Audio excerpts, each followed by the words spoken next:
Bonjour à toutes et à tous. Donc, je suis Cyril de Massey. Je suis donc consultant en prévention des risques professionnels, consultant et formateur. Et j'ai exercé pendant plus de 7 ans donc en établissement de soins aux fonctions de responsable pédagogique et également de référent en prévention des risques professionnels. Donc aujourd'hui, pardon. Non, et donc aujourd'hui, on va parler du risque infectieux en entreprise. Donc un mot aussi sur une opération qui est en train d'avoir lieu dans les Pays de la Loire. Je vous ai mis un document en téléchargement sur la droite là, dans vos fonctionnalités, vous pouvez télécharger. Il y a tout qui est indiqué dessus. En gros, si vous êtes une entreprise, vous avez dû recevoir un mail avec la liste des fournisseurs référencés en Pays de la Loire qui peuvent fabriquer, importer ou redistribuer des EPI. Vous avez aussi la plateforme CCI Entraide qui peut également vous aider à identifier d'autres fournisseurs et déposer vos demandes plus urgentes. Il y a aussi la plateforme Cdiscount qui a mis en place des achats groupés de matériel. Donc c'est des masques chirurgicaux normés et des solutions hydroalcooliques. Donc ça c'est pour toutes les entreprises TPE, PME ressortissantes des CCI, CMA. Et aussi il y a une opération exceptionnelle qui est en train d'avoir lieu, qui est menée par l'ADEC, donc l'Association pour le développement de l'économie circulaire et collaborative des Pays de la Loire, soutenue par la CCI. L'ADEC propose une offre d'achat groupé de matériel à prix coûtant. Donc en gros, ils ont sélectionné les meilleures offres des fournisseurs sur les masques, les solutions hydroalcooliques, les visières. Et donc l'ADEC ne gagne absolument rien dans cette opération. Et vous pouvez acheter par exemple des masques à 35 € pour les 50 masques. Ça vous évite d'avoir à passer des commandes de 10 000 masques, des choses comme ça. Donc les délais normalement sont raisonnables pour les différentes choses que vous pouvez acheter, les délais sont différents. On vous tiendra au courant par rapport à ça. Mais en gros, si vous voulez bénéficier de cette offre pour avoir du matériel à prix coûtant sur des petites quantités, vous pouvez répondre à un questionnaire simple. Et là, pareil, je vous ai mis le lien du questionnaire dans le petit Word à télécharger sur la plateforme, avec le contact de l'équipe ADEC. Voilà, donc c'est tout pour ce petit truc. Maintenant, je vais passer la main à Cyril de Massey et puis on va passer sans plus attendre à l'intervention de Cyril. Tac.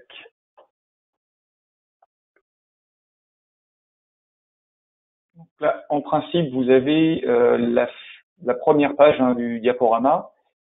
Ouais. C'est bon pour toi, Julien? Ouais. Ouais. Ok. Eh bien, bonjour à toutes et à tous, enfin rebonjour à toutes et à tous. Bienvenue dans notre webinaire intitulé « Adapter ces mesures de protection face au Covid-19 ». Donc, avant toute chose, je voudrais remercier la Chambre de commerce et d'industrie de Mayenne et Horace, puisque ce sont eux en fait qui assurent le support technique qui nous permet de pouvoir organiser ce webinaire aujourd'hui et de nous retrouver. Alors, donc l'objectif du webinaire, au niveau de l'heure qu'on va passer ensemble, de mon intervention, c'est de tenter de vous apporter des réponses ou des débuts de réponses qui soient le plus pragmatiques possible afin de pouvoir amorcer une réflexion sur les moyens de prévention et de protection à mettre en place pour protéger votre santé et celle de vos collaborateurs face au Covid-19.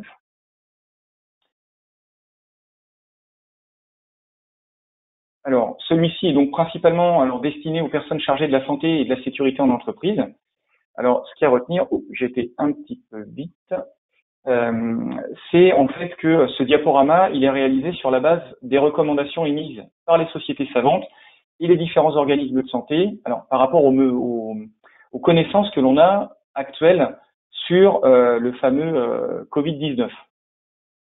Donc l'ensemble de ces mesures, en toute logique, elle est susceptible d'être modifiée au fur et à mesure de l'évolution de la situation et des recommandations nationales, sachant que petit à petit, le gouvernement va annoncer des mesures par rapport au déconfinement qui a été annoncé à partir du 11 mai prochain. Comme Julien vous l'a dit, vous pouvez lui envoyer vos questions pendant le webinaire Et puis à chaque fin de partie, il me les transmettra et puis on essaiera de répondre le mieux possible pour pouvoir vous aider en fonction de vos interrogations. Ceci étant dit, on va pouvoir commencer le déroulé de notre webinaire. Alors, l'idée, en fait, vous avez dû en prendre connaissance dans le programme, c'est de se faire déjà un petit rappel sur les agents biologiques, parce que pour combattre et se protéger donc efficacement contre une menace, c'est important de pouvoir en connaître la nature au préalable. Sachant qu'aujourd'hui, il y a beaucoup d'informations qui circulent tous les jours sur la nature du Covid-19, la façon dont il se propage et même les moyens de s'en protéger. Donc, c'est pas forcément très simple de s'y retrouver. Alors, nous, ce qui nous intéresse dans le cadre donc du Covid-19, c'est comment l'appréhender dans le cadre du travail. Donc, à ce titre, c'est dans le Code du travail qu'on va trouver la définition des agents biologiques, qui va se trouver donc à l'article R4421.2, qui est donc la partie réglementaire du Code du travail. Alors, dans le cadre du Code du travail, on va voir que c'est classé donc en 5 catégories et le Code du travail ne prend que les agents biologiques qui sont considérés comme dangereux, puisqu'on parle de protection.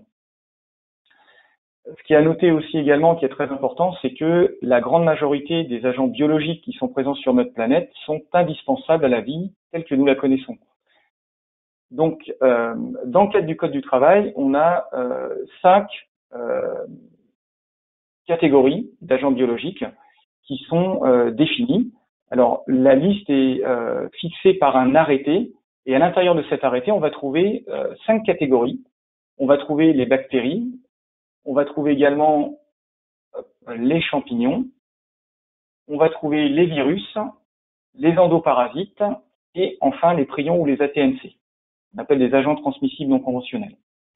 Alors, là, le petit tableau que je vous ai fait, en fait, c'est pour voir un petit peu ce que, au niveau des bactéries, des champignons, virus, endoparasites et prions, ce que ça provoque comme maladie, et puis surtout avoir un comparatif au niveau de la taille, puisqu'on voit bien que si on commence par les bactéries, on voit que la taille indicative est située entre 1 à 10 micromètres. Alors je rappelle qu'un micromètre, c'est 1 millionième de mètre, donc c'est extrêmement petit.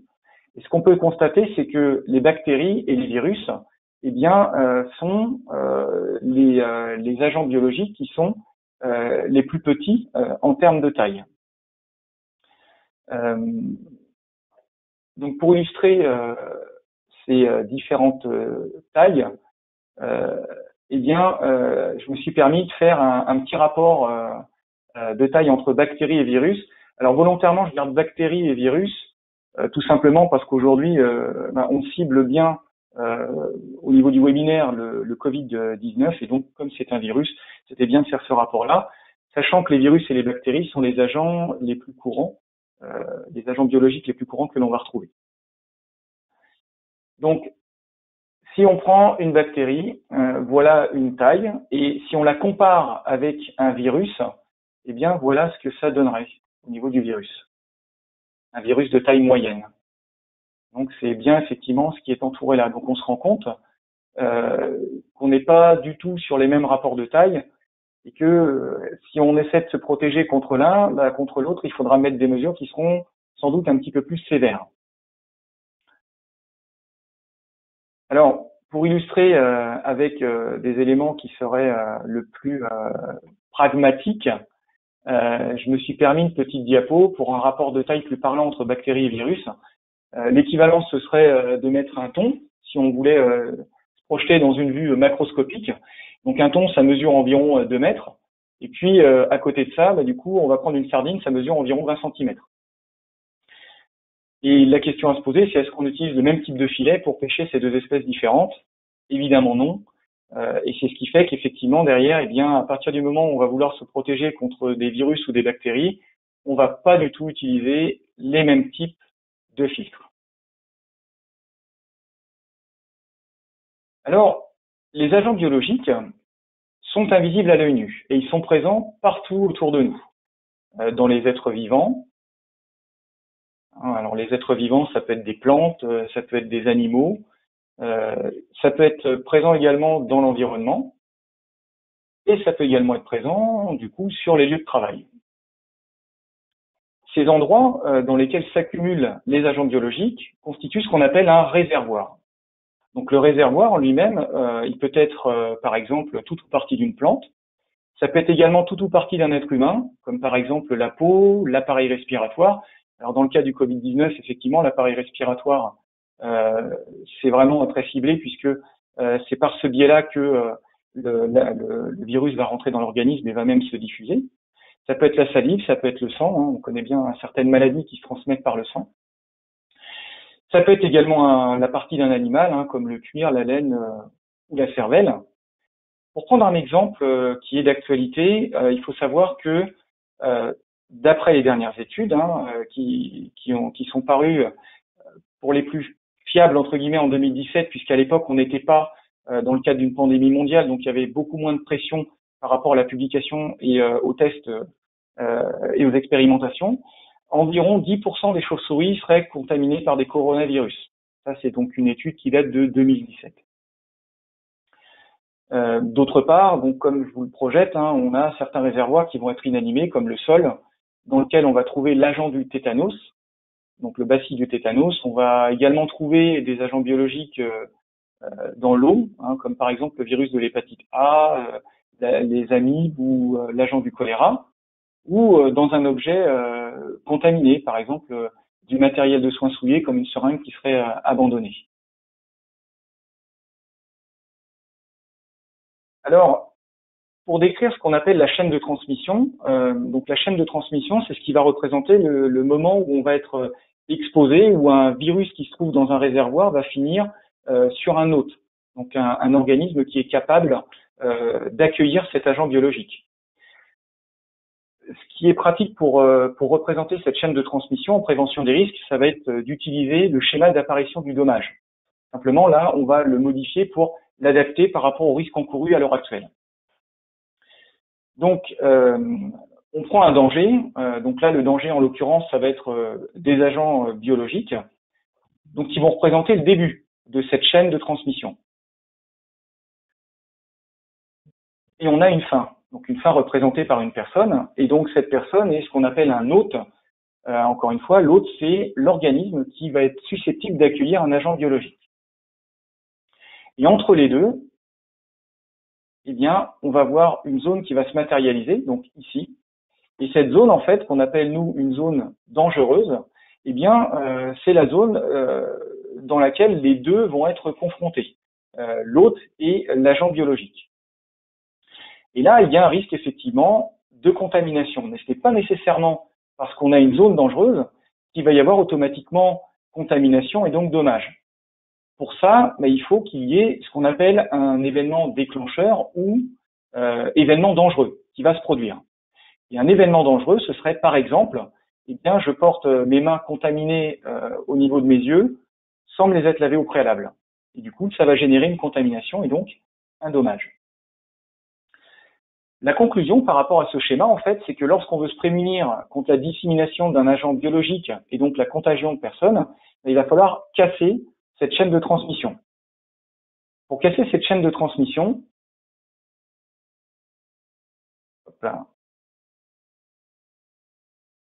donc pour casser cette chaîne de transmission, il faut savoir comment les éléments, comment ces agents biologiques vont se transmettre.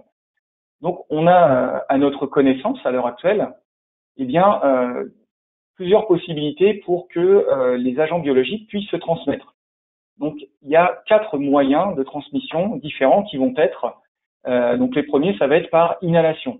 Par inhalation, en fait, on va inhaler des gouttelettes qui vont être émises lors de la toux, lors d'un éternuement, ou même lors d'une conversation. De manière plus large, ça peut être également des poussières contaminées, par exemple par des fientes d'oiseaux. Et enfin, ça peut être également par le biais de ce qu'on appelle des aérosols. Donc, les aérosols, c'est la suspension de particules dans un gaz. Et la suspension de particules, ce serait des gouttelettes et le gaz, ce serait l'atmosphère environnante. Et là, ça peut être produit, par exemple, par l'utilisation de jets d'eau à haute pression sur des surfaces contaminées. Ça peut être également, cette contamination, elle peut se produire par contact avec la peau ou les muqueuses. Ça peut être par projection d'eau sale dans les yeux, mais ça peut également être par poignée de main, par portent ensuite des mains contaminées au visage ou aux yeux. Cette contamination peut également avoir lieu par ce qu'on appelle l'inoculation. Alors ça peut être par une piqûre avec une seringue abandonnée, donc du matériel de soins souillé. Ça peut être une coupure avec un couteau ou un outil souillé. Et puis enfin, il y a certains animaux qui peuvent être vecteurs de transmission, comme par exemple la tique ou le moustique. Et enfin, le dernier vecteur, ça va être par ingestion, à partir du moment où on va porter nos mains contaminées ou des objets contaminés à la bouche. Ça peut être en mangeant ou en fumant avec des mains qui vont être contaminées.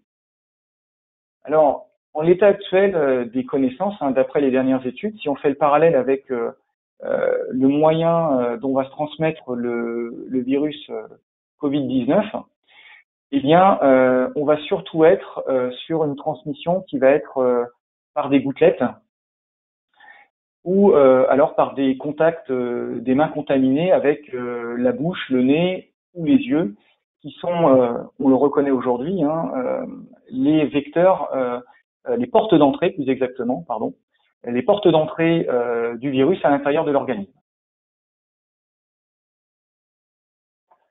Donc si on reprend le schéma d'apparition du dommage par rapport à ce qu'on a vu tout à l'heure, eh bien, par rapport au Covid-19, l'idée, schématiquement, pour être sûr de mettre en place des mesures qui soient réellement adaptées et pragmatiques par rapport à l'activité de chaque entreprise, eh bien, l'idée, ce serait au mieux, d'ailleurs, c'est ce qui est préconisé dans le cadre du Code du travail, ce serait vraiment de supprimer, en fait, le danger de, j'allais dire, de l'enfermer, en fait. C'est pour illustrer cette image-là. Puisque derrière, eh bien, du coup, ça permettrait d'éviter qu'il y ait une situation dangereuse qui se mette en place. Donc, plus d'événements dangereux, et s'il y a plus d'événements dangereux, il ne peut plus y avoir de dommages. C'est vrai que là, les personnes ne sont plus exposées, donc sont réellement en sécurité. Le problème qu'on a à l'heure actuelle, c'est que comme on a très peu de recul, c'est pas tout à fait évident de pouvoir mettre des mesures de protection et de prévention qui soient réellement le reflet du schéma qu'on vient de voir là. À l'heure actuelle, on n'est plus sur, effectivement, comme l'a évoqué Julien tout à l'heure, on va être plus sur des équipements de protection individuelle.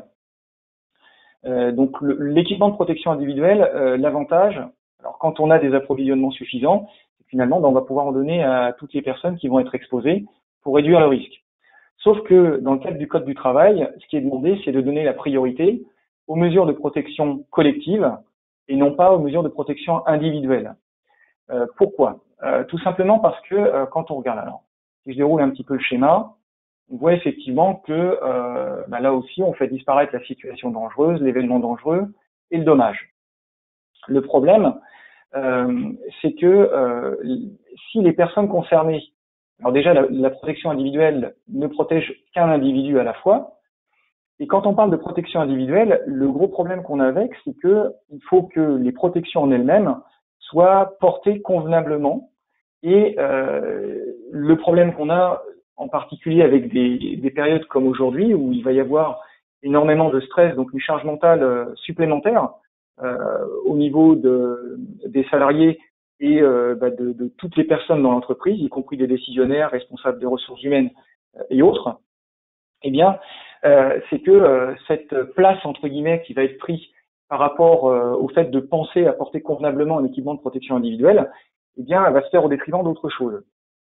Et du coup, il peut arriver, comme ça se voit très souvent sur le lieu de travail, c'est que l'équipement de protection individuelle ne soit pas porté conformément aux règles dictées par le fabricant, ou alors que l'équipement de protection individuelle ne soit pas du tout porté. Ce qui fait que derrière, on n'a pas de sécurité, et du coup, le salarié ou la personne n'est pas protégé. Et donc, on se retrouve dans une fausse sécurité, et là, les gens vont être, je dirais même, surexposés, puisqu'ils n'ont pas réellement de moyens de protection. Alors, par rapport au Covid-19 en lui-même, je voulais simplement faire un petit récapitulatif par rapport à ce que l'on sait actuellement au niveau des caractéristiques de la maladie. Alors, tout d'abord,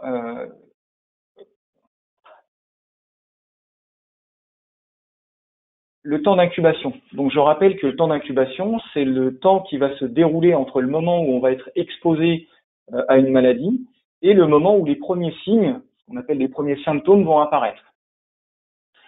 Donc, pour le Covid-19, à l'heure actuelle, on est sur les premiers signes qui vont apparaître entre 3 et 7 jours. 2 jours, c'est le minimum, 12 jours maximum. Il y a certaines études qui montrent qu'on peut même aller un petit peu au-delà, monter à 14 voire 15 jours maximum. Il faut savoir, c'est que on a au niveau des formes de la maladie, on a environ 85% de formes qui vont être modérées, 14% qui vont être des formes sévères et 5% qui vont être des formes critiques. On sait aussi que une personne peut en contaminer 3, même si encore une fois il y a certaines études qui démontrent que ça va être très relatif et que certaines personnes peuvent en contaminer plus que ça. Quand on parle du taux de mortalité, alors c'est vrai qu'il y a eu beaucoup d'informations qui ont circulé depuis, je dirais, la mi-février, où on parle d'un taux de mortalité d'environ 2%. On le comparait à la grippe, mais la grippe saisonnière, mais on n'a pas forcément poussé un peu le trait, parce que si on compare vraiment le taux de mortalité entre les deux, ben on se rend compte que le Covid a un taux de mortalité qui est 20 fois celui de la grippe saisonnière. Donc on est vraiment sur quelque chose de potentiellement dangereux. Et puis enfin, par rapport aux signes qui peuvent se manifester, donc aux signes dits cliniques, eh bien, on va avoir de la fièvre, une fatigue, des courbatures, des maux de tête, de la toux et des maux de gorge, une gêne respiratoire et une perte d'odorat et de goût.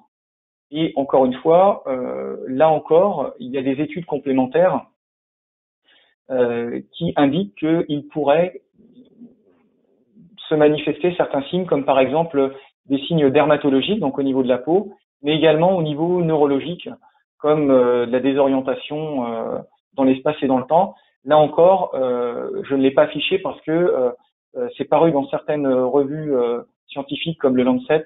Je ne sais pas si parmi vous il y a des personnes qui connaissent. Et encore une fois, c'est sous réserve d'investigations complémentaires.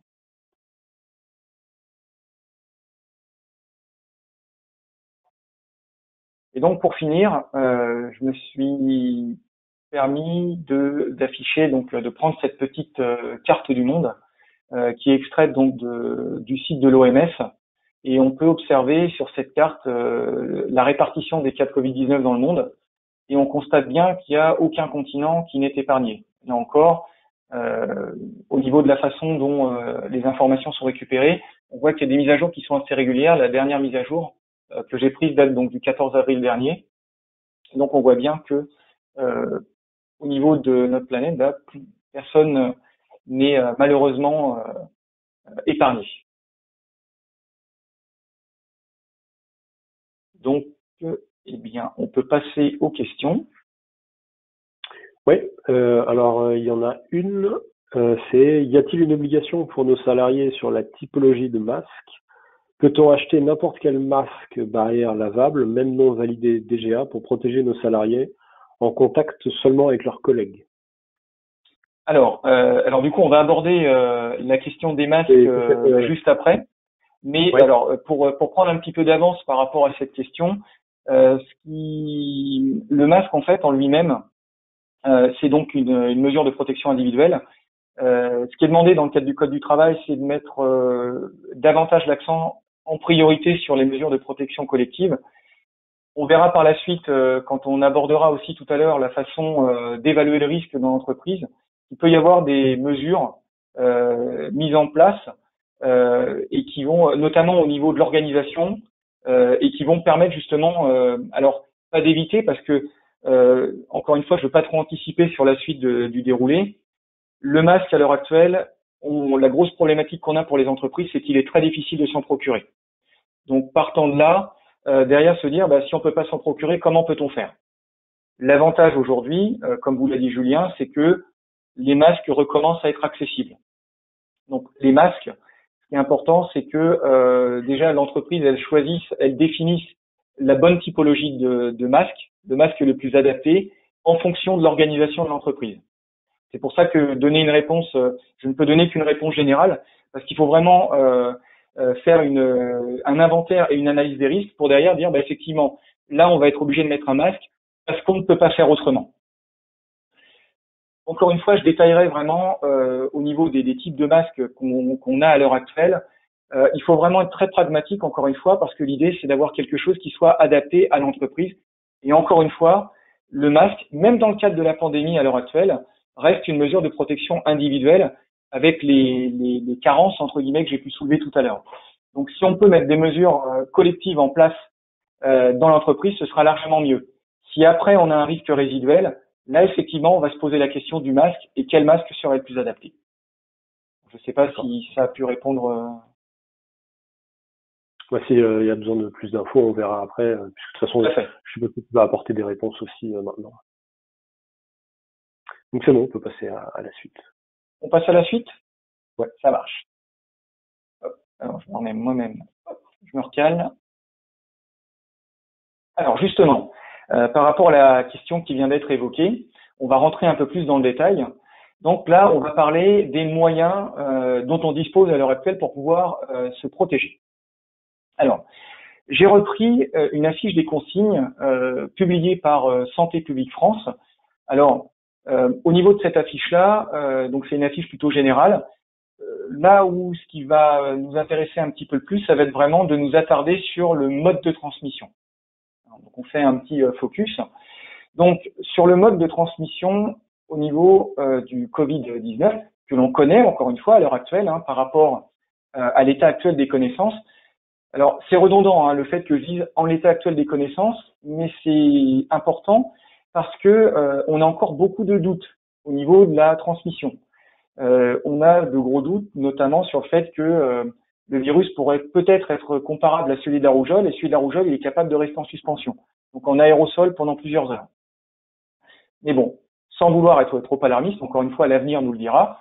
À l'heure actuelle, on a quand même des documents comme celui-ci qui nous permet d'avoir quelque chose d'arrêté en termes de mode de transmission.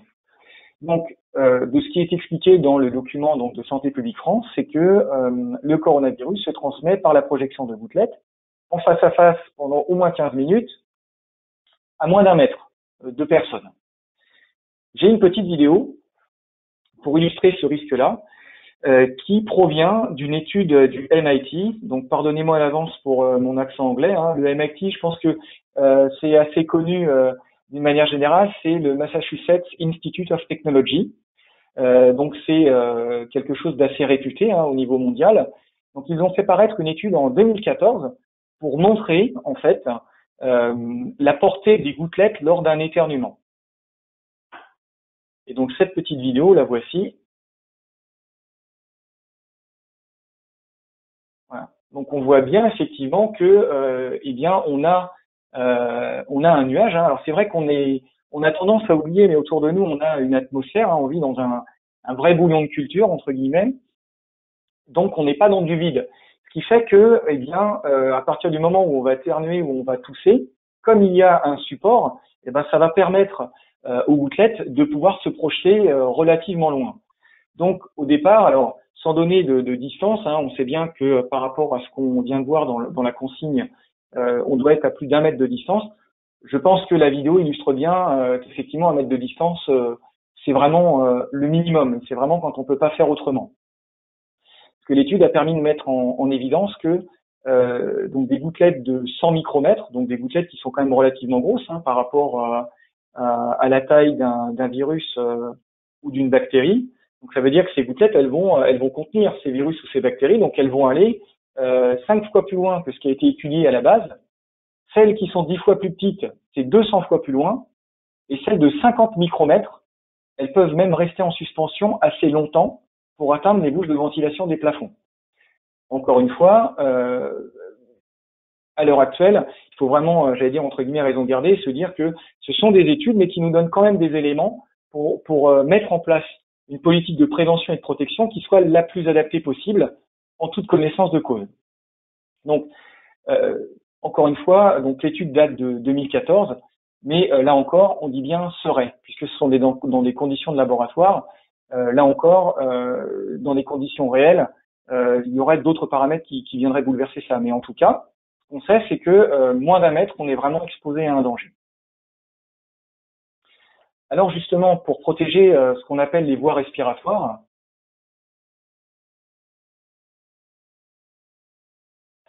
excusez-moi, j'ai un petit bug.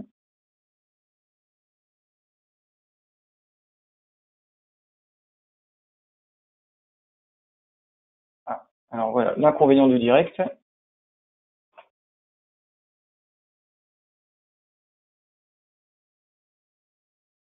Julien, je vais juste faire une petite pause pour le reprendre, parce que là, il y a eu un petit bug. Donc, je vais le relancer tout de suite.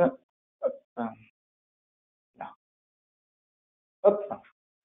Alors, du coup, justement, alors par rapport aux moyens de se protéger que j'évoquais, par rapport donc au risque qu'on vient de voir ensemble à l'instant, donc ça va nous permettre de revenir sur les différents masques dont on dispose à l'heure actuelle. Alors, le premier masque que je vais présenter, c'est ce qu'on appelle le masque chirurgical. Alors, le masque chirurgical, il est à la base, c'est un masque qui est uniquement destiné au milieu médical.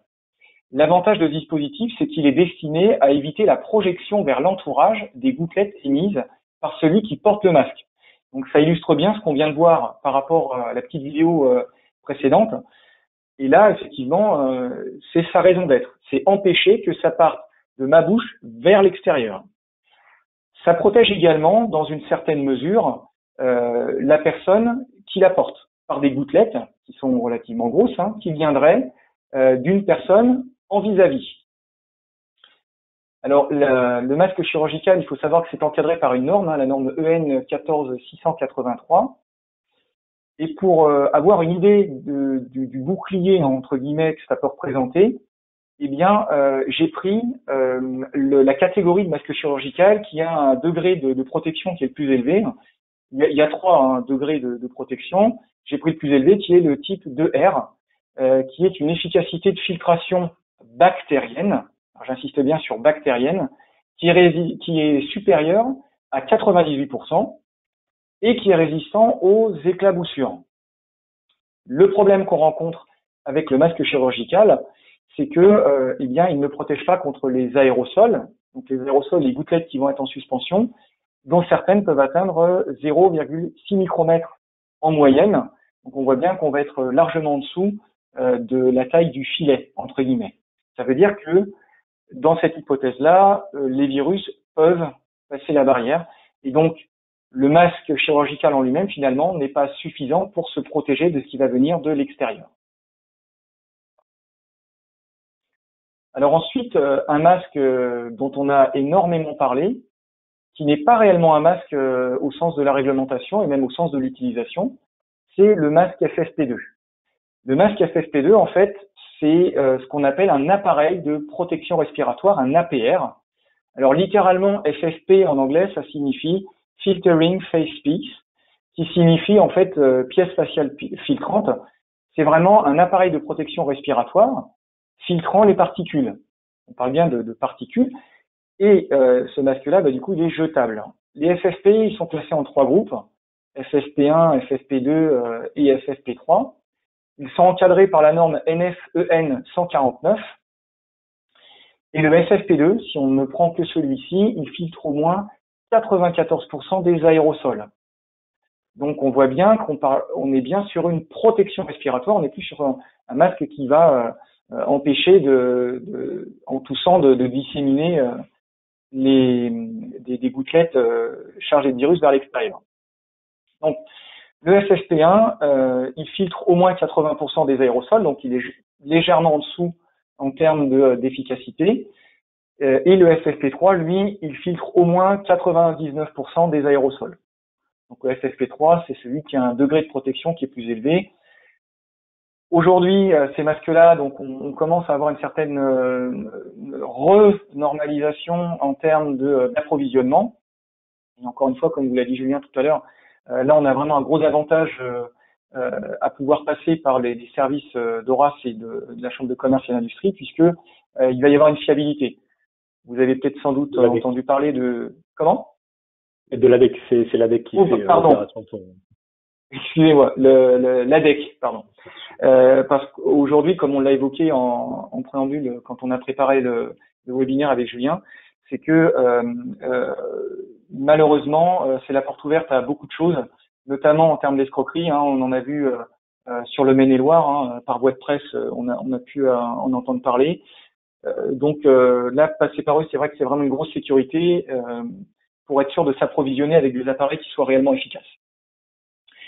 Et enfin, donc là, on va rejoindre la question, encore une fois, qui a été évoquée tout à l'heure. On va parler des derniers masques qui existent à l'heure actuelle, la dernière catégorie. C'est le masque donc qui sont en tissu, qui sont des masques dits à usage non sanitaire. Et ces masques à usage non sanitaire, on en a deux catégories. Et ce qu'il faut savoir, c'est que beaucoup sont en phase de test à l'heure actuelle. Des phases de test qui, pour être en contact avec des fabricants de textiles sur le département, qui ont mis en place justement, qui ont réorienté leur production pour aller sur l'effort national, eh bien, il y a vraiment la raison d'être en fait de ce masque-là. C'est pour ça qu'on parle bien de masque à usage non sanitaire. C'est un masque barrière qui va empêcher finalement de se porter les mains au nez et à la bouche. C'est pour ça qu'on parle bien de masque barrière, parce que on sait que statistiquement on touche environ 50 fois par heure son visage. Donc on se rend compte que finalement ce masque-là est quand même très intéressant de ce point de vue, puisque c'est des choses qu'on va faire de manière inconsciente. Et ce qui fait que derrière, eh bien, quand je vous parlais de charge mentale et de fait de penser à pas positionner, à pas à pas porter ses mains aux yeux et à la bouche et au nez. L'avantage, c'est que là, c'est vraiment, ça va se manifester par quelque chose de concret. Donc là, on est vraiment sur une mesure barrière. Et du coup, en s'intégrant dans le cadre d'une organisation et donc en complément des mesures barrières existantes et à venir, eh bien, ça peut être une protection vraiment intéressante et efficace. Je vous encourage éventuellement à aller voir le guide d'exigence minimale et des méthodes d'essai de confection et d'usage qui se trouve sur le site de l'AFNOR. Alors, vous trouverez aussi d'autres documentations sur le site de l'AFNOR, puisque à l'heure actuelle, en fait, tout ce qui est un rapport de près ou de loin avec la sécurité vis-à-vis de l'épidémie de Covid-19, eh bien, l'AFNOR a mis en ligne en consultation gratuite un certain nombre de normes. Donc, ça peut vous aider aussi, notamment en termes d'organisation, pour dégager certaines pistes. Pour finir avec l'ensemble de ces masques, je voudrais simplement insister par rapport au masque chirurgical et au masque FFP2, donc en citant les recommandations hospitalières et extra-hospitalières, que en fait les masques chirurgicaux sont vraiment destinés aux patients qui ont atteint d'un syndrome respiratoire, pour éviter qu'elle ne tousse et qu'elle n'envoie des agents infectieux de manière incontrôlée tout autour d'elle. Et le masque FFP2, lui, toutes les recommandations se sont toujours accordées pour dire que c'était vraiment préconisé pour les intervenants, donc les personnes qui vont prendre en charge et qui vont être très exposées vis-à-vis du risque. Et c'est vrai que compte tenu du cas exceptionnel qui a été généré par la pandémie, l'ensemble des masques chirurgicaux et FFP2 ont été destinés directement au milieu soignant, alors qu'au préalable, on pouvait les trouver en extérieur. Et l'État a dû faire un choix stratégique pour protéger en priorité celles et ceux qui étaient plus exposés, ce qui est parfaitement logique, d'autant que des situations de crise comme celle-là, on n'en a jamais connu, en tout cas de mémoire de génération, encore vivante. À noter également, et ça c'est très important aussi pour appuyer ce que je disais tout à l'heure par rapport aux équipements de protection individuelle, c'est que l'Académie de médecine, donc l'Académie nationale de médecine son avis date du 22 mars 2020, préconise à l'heure actuelle que le milieu soignant exposé au Covid-19 n'utilise plus que des masques FFP2. Donc ça veut dire qu'on va vraiment, comme c'est déjà le cas d'ailleurs, on le voit au niveau des médias, puisqu'ils en parlent tous les jours, ces masques FFP2 sont vraiment réorientés uniquement pour le milieu hospitalier et le milieu médical. Donc ça veut dire que les FFP2 derrière ne seront pas forcément disponibles. Alors encore une fois, en suivant des filières, j'allais dire, individuelles. Le fait de passer effectivement par le biais de l'ADEC, ça va vous donner aujourd'hui peut-être, je l'espère, plus de facilité pour obtenir ces masques-là. Et donc voilà, c'était vraiment la petite explication pour dire au niveau des différents masques, pourquoi ils sont pas accessibles, pourquoi on va préférer des mesures organisationnelles. Mais d'une manière générale, il faudra s'habituer, hein, ça a été dit dans les médias notamment par le Premier ministre et par le ministre de la Santé, on va plus vivre comme avant et en tout cas il faudra un certain temps. Et par rapport au déconfinement, si on peut avoir des masques, encore une fois, c'est très bien, mais encore une fois j'insiste bien en disant que ça ne viendra en complément de mesures de protection collective, notamment organisationnelles, et donc ça viendra en complément par rapport aux risques résiduels. D'où l'intérêt, encore une fois, éventuellement de se réorienter derrière sur des masques à usage non sanitaire à partir du moment où, par rapport à l'étude de risque qu'on aura fait dans notre activité, dans notre entreprise, on pourra se rendre compte qu'effectivement, il n'y a pas forcément une exposition à ce virus. C'est pour ça, encore une fois, que l'évaluation des risques est primordiale avant de décider d'utiliser tel ou tel masque ou tel moyen de protection individuelle. Et donc pour finir avec les masques, une petite illustration. Hein, donc l'espèce de maillage que vous voyez en fait, ça représente un filtre de masque. Et on voit que si les filtres sont pas adaptés, eh bien les gouttelettes peuvent passer, les virus aussi. C'est un petit rappel avec la diapositive sur la différence de taille entre un thon et une sardine. Alors, maintenant, concernant l'usage du savon et de la solution hydroalcoolique, qu'on appelle, entre guillemets, SHA communément, hein, SHA. Les mains, c'est un vecteur de transmission très important de la maladie Covid-19. Du coup, l'hygiène des mains, elle est impérative. Et c'est pour ça d'ailleurs que le gouvernement l'a mis dans ses recommandations. Pour bien comprendre la différence entre l'utilisation du savon et de la solution hydroalcoolique, il faut savoir déjà, c'est que le savon, c'est une efficacité avérée. Hein. Ça fait plusieurs décennies qu'on le sait. En revanche, il faut garder à l'esprit que quand on va se laver les mains, c'est pas le lavage intuitif entre guillemets que tout le monde va réaliser. Quand on parle de lavage des mains, on est vraiment sur une recherche de lavage de mains efficace. Je vais y revenir après pour comparer avec la solution hydroalcoolique.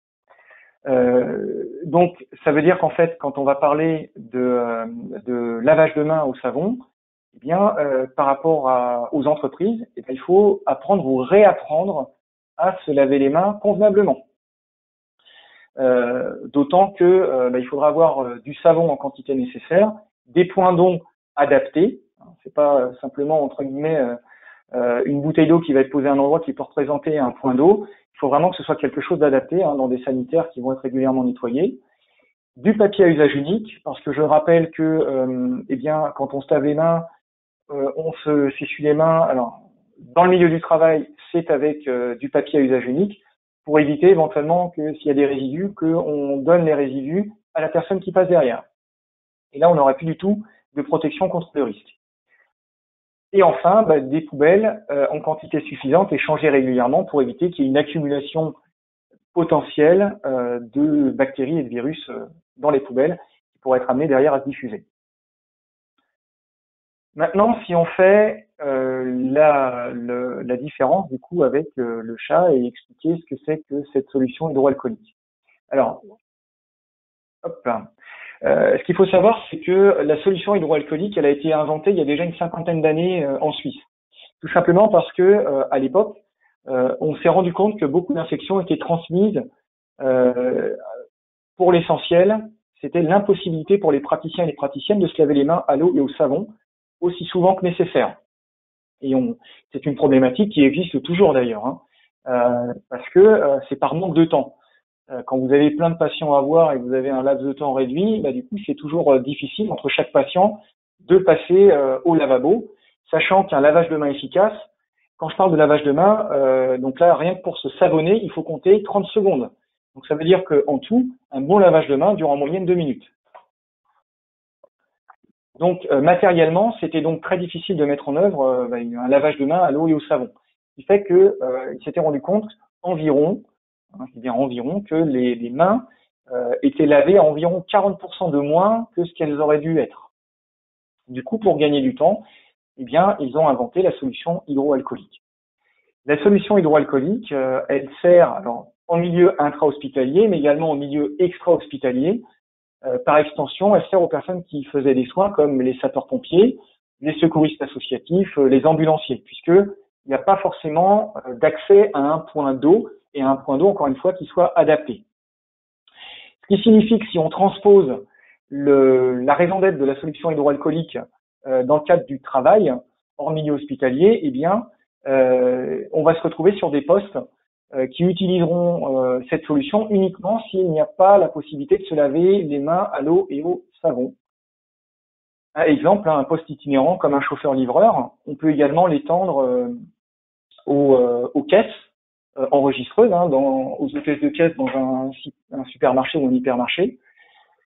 Mais encore une fois, il faut bien garder à l'esprit que dans les deux cas, il faudra former le personnel, donner des consignes et s'assurer qu'il les respecte bien. Parce que là encore, quand je vous parlais tout à l'heure de lavage des mains à l'eau et au savon, et ça s'apprend. Pour faire un parallèle avec les formations sapeurs-pompiers et les formations secouristes en équipe associative, donc en extra-hospitalier, parce que les deux ont la même formation, au niveau du référentiel du ministère de l'Intérieur. On a des fiches spécifiques pour lavage de mains à l'eau et au savon pour justement éviter et pour limiter le risque de garder sur les mains, même en ayant porté des gants à usage unique. Parce que je rappelle que même après, quand on enlève des gants à usage unique, on se lave bien les mains à l'eau et au savon ou à défaut au chat. Eh bien, on a des fiches techniques pour un bon lavage de mains à l'eau et au savon, mais également on a une fiche technique spécifique pour la friction des mains à la solution hydroalcoolique. Donc encore une fois, on peut parfaitement transposer ces fiches qui étaient à la base réservées à des spécialistes, des experts dans le domaine du secourisme, donc extra-hospitalier. On peut les transposer aujourd'hui assez facilement dans le cadre du travail, puisque ce sont des fiches de référence sur des opérations qu'il va falloir, si ce n'est pas déjà fait, mettre en place dans vos établissements. Si je peux te couper 10 secondes, j'ai une petite vidéo à montrer par rapport justement à ça. Je reprends le lead.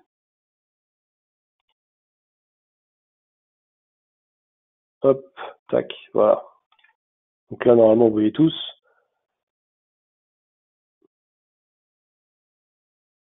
Là, vous voyez, c'est quelqu'un qui se lave les mains, mais avec de l'encre, pour voir un petit peu comment on fait pour se laver les mains. J'ai l'impression que le débit est pas très bon pour la vidéo. Mais du coup, c'est pas mal, ça séquence un petit peu. Donc, ça permet d'avoir un arrêt à chaque fois pour... Ça montre bien que même vraiment en frottant partout, dans tous les sens, il y a toujours des zones en fait où le savon n'est pas passé. Il y a les poignets, souvent où il y a les montres, les bijoux, tout ça. Tout à fait. Donc apprendre à se laver les mains, ça peut être assez compliqué, quoi. Voilà, tac. Je te repasse le lead. Merci. Et du coup, c'est vrai que ce qui peut paraître un geste anodin, entre guillemets, de tous les jours, eh bien finalement, là, ça prend réellement tout son sens aujourd'hui. Et comme vous l'a montré la petite vidéo, effectivement, quand on va se laver les mains, c'est pas de bijoux, c'est pas de montre, puisque du coup, on va remonter jusqu'au poignet. C'est également avoir les ongles courts, ne pas avoir de vernis à ongles, parce que tout ce qui va être extérieur, j'allais dire à notre organisme, comme du vernis à ongles, eh bien, quand on regarde à l'échelle microscopique, on se rend compte qu'il y a plein d'aspérités et qu'à l'intérieur, des virus et des bactéries peuvent se loger. Donc c'est pour ça que quand on parle d'hygiène de main, là, c'est non seulement le lavage de main ou la friction à la solution hydroalcoolique, mais ça va être également mettre de côté tout ce qui était entre guillemets habillage ou décoration des mains, puisque là, il faut vraiment garder à l'esprit que, encore une fois, les mains étant le premier vecteur de transmission, puisque du coup on les utilise pour tout faire. Petite parenthèse, on se rend compte qu'on a besoin de ses mains à partir du moment où on peut se retrouver avec une main cassée ou l'impossibilité de s'en servir. Donc c'est pour dire à tel point que c'est quelque chose d'inconscient. Comme je le disais tout à l'heure, les mains, on va les porter au visage environ 50 fois par heure. Donc c'est pour ça qu'avoir une bonne hygiène des mains, c'est vraiment impératif. Donc du coup, avec cette transition, on va pouvoir se faire un petit quid de l'utilisation des gants à usage unique. La question à se poser, effectivement, qui est redondante, c'est de se dire, est-ce que j'en mets ou pas? Est-ce que ça vaut le coup? On a vu également que c'était assez compliqué à un moment donné de pouvoir s'en procurer. Ce qui pose le plus problème en prévention des risques, c'est pas tant, je dirais, le fait de pouvoir s'en procurer, c'est surtout de s'assurer de leur parfaite utilisation. Parce que le problème qu'on va rencontrer, enfin l'objectif premier, quand on est, pour commencer par là, avec les gants à usage unique, ça va être d'éviter de toucher à main nue des objets et des surfaces autour de soi. On met une barrière. Le problème, c'est que sans formation, eh bien, on va garder les mêmes réflexes. Et ça, vous pourrez le constater par curiosité, observer un peu quand vous êtes obligé de sortir, par exemple, pour aller faire des courses. Regardez les gens qui portent des gants. Si vous les observez, vous verrez que malheureusement, ils vont garder vraiment les mêmes réflexes en fait. Et du coup, on va emmener des agents biologiques et les déposer partout. On va toucher au volant, on va toucher au téléphone, on va toucher au stylo, au clavier d'ordinateur. Et donc là, finalement, on va pas du tout chercher à créer une barrière. Au contraire, on va faciliter la dispersion, la propagation de ces agents biologiques. Et puis après, alors avec les gants, surtout, ce qu'on voit, c'est que nos gants, on va se porter les mains aux yeux, à la bouche, et puis enfin au nez, qui, comme on a vu, sont les portes d'entrée du virus. Donc, c'est pour ça que aujourd'hui, encore une fois, il faut bien garder à l'esprit que ce qui est important, c'est encore une fois de faire votre étude de risque et de se dire est-ce que ça vaut le coup ou pas de porter des gants. Le mieux, actuellement, alors bien évidemment, sauf si les gants sont déjà utilisés correctement à la base. Quand je dis correctement, ça veut dire qu'ils sont identifiés comme une protection face à un risque qui va être inhérent à l'entreprise. Donc ça veut dire que c'est intégré dans le document unique d'évaluation des risques professionnels, que les gens sont formés et que c'est quelque chose de courant. Là, à l'heure actuelle, du coup, pour beaucoup d'entreprises, c'est pas le cas puisque c'est en fonction de l'étude de risque qui a été faite, de l'évaluation des risques, eh bien, il n'y avait pas forcément besoin d'en porter. Et du jour au lendemain, on va en porter. Donc finalement, le problème, c'est que, comme on vient de le voir, ça donne une fausse impression de sécurité. Et au contraire de mettre en place de la protection, eh bien, on va déplacer le risque. Et surtout, ce qui est important que ce soit avec le masque ou que ce soit avec les gants, puisque ce sont les équipements de protection individuels dont on parle le plus actuellement, c'est que le plus gros risque de contamination, hormis ce qu'on vient de passer en revue là, ça va être que le risque de contamination va être le plus élevé à partir du moment où on va procéder au retrait de l'EPI, donc de l'équipement de protection individuelle. Que ce soit un masque ou là un gant à usage unique, se retire d'une certaine façon. Là encore, on a des procédures, des fiches techniques qui existent, que vous pourrez également trouver sur l'INRS, le site de l'INRS, donc l'Institut National de Recherche et de Sécurité, qui est vraiment la référence au niveau français en termes de prévention des risques professionnels, et sur laquelle vous allez trouver des petites affiches que vous pourrez éventuellement accrocher dans l'entreprise si jamais vous êtes amené à mettre en place l'utilisation des gants à usage unique. Je rappelle également que le chef du service de bactériologie hygiène du CHU de Nantes, dont c'est la spécialité de mettre en place des mesures de prévention dans le cadre d'un établissement de soins, estime, je cite, qu'il y a encore une grosse marge de progression en matière d'hygiène dans les lieux recevant du public. Et avec d'autres personnalités, ils ont alerté sur la mauvaise utilisation des gants et des masques. Vous voyez, ça vient renforcer ce que je vous disais là.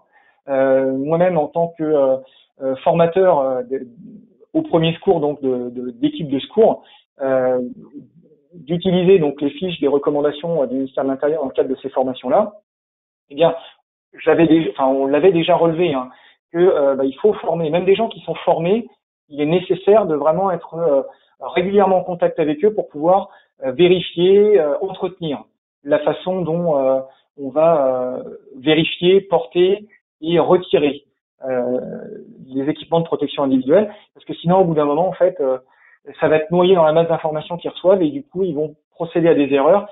Et là, une erreur, ça peut être extrêmement préjudiciable par la suite.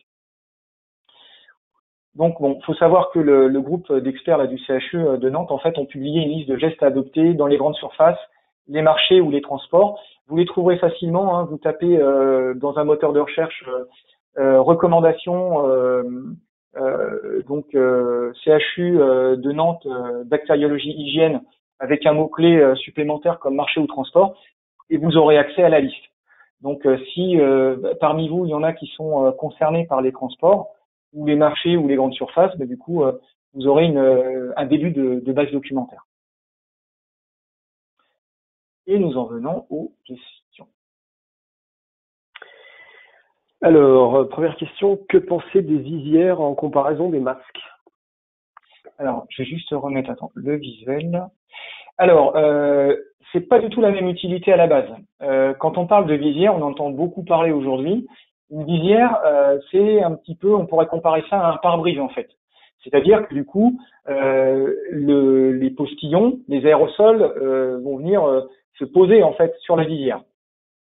Et donc elles ne viendront pas toucher le visage. Or, le problème d'une visière, c'est que, alors je me mets un peu de profil, mais une visière, comme son nom l'indique, suivant les visières, le degré de protection autour du visage va être différent. Donc la visière c'est bien, seul c'est pas suffisant. Pourquoi?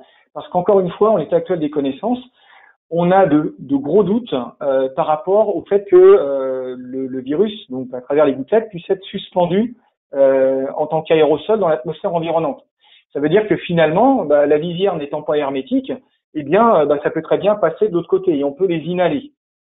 C'est pour ça qu'on insiste bien en disant que cette mesure, donc cet équipement de protection individuelle, ne peut venir qu'en complément d'un masque. Et encore une fois, là, on est vraiment sur de la protection individuelle. Ça vient, la protection individuelle, uniquement à partir du moment où on a mis en place des protections, des mesures de protection collective et où on n'a pas justement, on a un risque résiduel et auquel cas on n'a pas d'autre choix que de s'appuyer sur des protections individuelles. Donc les visières, c'est une idée. Après, il faut savoir une chose, c'est qu'une visière, suivant le modèle que vous allez choisir, elle peut être contraignante, fatigante, gênante dans l'activité de la profession. Le problème avec quelque chose de gênant, c'est qu'au bout d'un moment, on l'enlève, et du coup, il n'y a plus de protection. Donc, encore une fois, c'est pas simple parce que il faut trouver des moyens de s'organiser assez rapidement, mais il faut pas aller trop vite parce que, encore une fois, on va risquer de déplacer le risque en se créant une fausse impression de sécurité. Donc, la visière, oui, pourquoi pas, mais avec ça remplace entre guillemets, j'allais dire, les lunettes, puisque ça va couvrir une plus grande surface. Donc oui, ça peut protéger les yeux, mais par contre, en l'état actuel des connaissances, j'insiste bien en disant que ce sera complémentaire à un masque de protection, donc un masque individuel.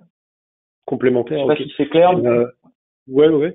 Est-ce que du coup il y a un exemple, une typologie d'entreprise ou d'activité où une visière en plus des équipements comme les masques peut être utile?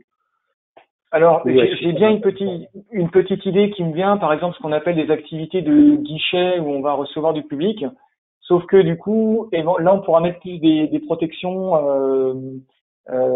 collectives en place, comme un plexiglas, je dirais comme dans un petit abri là pour l'accueil à la station essence par exemple. Là on a vraiment une protection collective puisque du coup ça se met tout seul en place. Oui, juste pour bien situer protection individuelle et collective, la grosse différence qu'il y a entre les deux, c'est que la protection individuelle, on est d'accord que ça protège qu'une personne. La protection collective protège plusieurs personnes, mais surtout, une fois qu'elle est en place, il n'y a pas besoin de penser à la mettre en fonctionnement.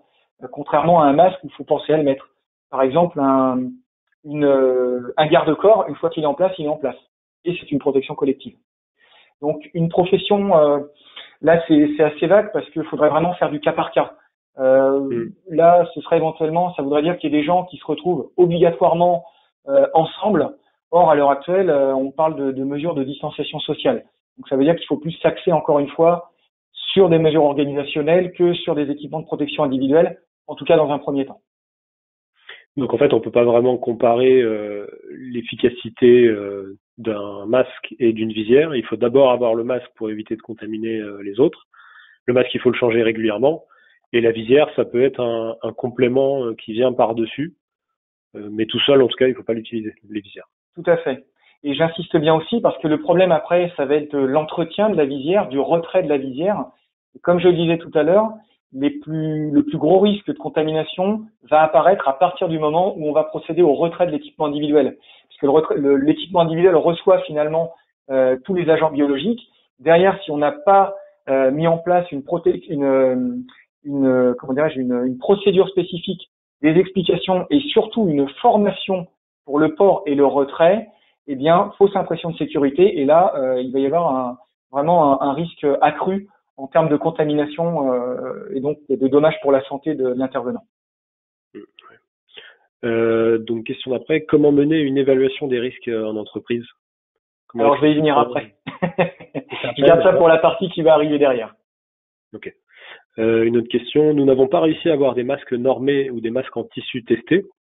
Nous avons des masques en tissu non testés. Quels sont nos risques juridiques si une personne est contaminée sur le lieu de travail? Là, c'est plutôt une question d'ordre juridique. Oui, alors le problème à l'heure actuelle, c'est que on n'a pas suffisamment de recul sur la situation, ce qui fait que je vous dirais, à défaut, alors pour que derrière votre responsabilité soit mise en cause, il faut forcément qu'il y ait une action judiciaire qui soit mise en cause, qui soit mise en route, pardon. Ce qui fait que derrière, eh bien, devant un tribunal, il va falloir, dans le respect de la loi, prouver que, je le rappelle, hein, on va le développer dans la troisième partie, mais que l'entreprise a bien mis tout en œuvre pour assurer la santé et la sécurité de ses travailleurs, y compris face au risque d'attraper le Covid-19. Donc, à l'heure actuelle, le problème, c'est que quand on veut se fournir en protection individuelle, on a d'énormes difficultés. Donc, finalement, on fait comme on peut. Donc ça, c'est le premier point. Ça veut dire qu'entre guillemets, et j'insiste bien sur le entre guillemets, c'est mieux que rien. Sauf que, encore une fois, derrière, devant un tribunal, ça peut très bien être démontré par la partie adverse que, oui, mais à la base, il aurait peut-être mieux valu, suivant le code du travail, encore une fois, mettre en place des mesures de protection collective, en passant notamment par le biais d'une organisation qui serait peut-être plus adaptée, qui éviterait les interactions entre les différentes personnes dans l'établissement. Et auquel cas, bah oui, là effectivement, on pourrait vous dire, bah oui, vous avez choisi le biais d'un masque en tissu qui n'avait pas été vérifié, mais vous auriez pu mettre en place plutôt des mesures organisationnelles. Encore une fois, tout ça c'est sous réserve, parce qu'à partir du moment où vous allez vous trouver devant une juridiction, on peut pas présumer de la façon dont la décision va être rendue. Par contre, ce qui est sûr, c'est qu'effectivement, si derrière vous n'avez pas respecté le principe qui est ancré dans le code du travail, à savoir de mettre en place plutôt des mesures de protection collective, et donc là je mets vraiment de côté l'idée des masques, des visières, eh bien là effectivement on pourra vous dire mais oui, mais dans le code du travail, regardez, c'est bien noté, et par rapport à votre activité à proprement parler dans votre établissement, la nature de l'activité, c'était pas adapté. Et là, le chef d'entreprise ne peut même pas arguer, à l'employeur ne peut même pas arguer le fait de dire c'est une méconnaissance de l'interprétation de la règle. La règle, elle doit être parfaitement connue. Donc c'est pour ça, encore une fois, j'insiste bien en disant, en priorité, il faut vraiment prendre du temps, ce qui n'est pas simple, je le conçois tout à fait, pour travailler sur l'évaluation des risques. Même s'il y a une pression temporelle qui est importante, il faut se dire, on se pose, on prend le temps nécessaire, parce que derrière, on va protéger des gens, donc on va sauver des vies. Hein. Il faut être vraiment très clair. Et on va aussi contribuer à éviter ce que le virus ne se dissémine dans la société et que ça pose encore plus de problèmes qu'actuellement. Donc voilà, là, je suis désolé pour cette réponse, elle n'est pas forcément ultra précise, mais simplement, ce qu'il faut dire, c'est qu'il y a 2 points. Premier point, c'est que le code du travail est très clair. On est sur la protection collective en priorité. La protection individuelle, elle est vraiment sur le risque résiduel qu'on n'a vraiment pas pu supprimer, et comment on peut avoir une image de ça, hein, un état des lieux, c'est l'évaluation des risques. Donc il faut vraiment commencer par là.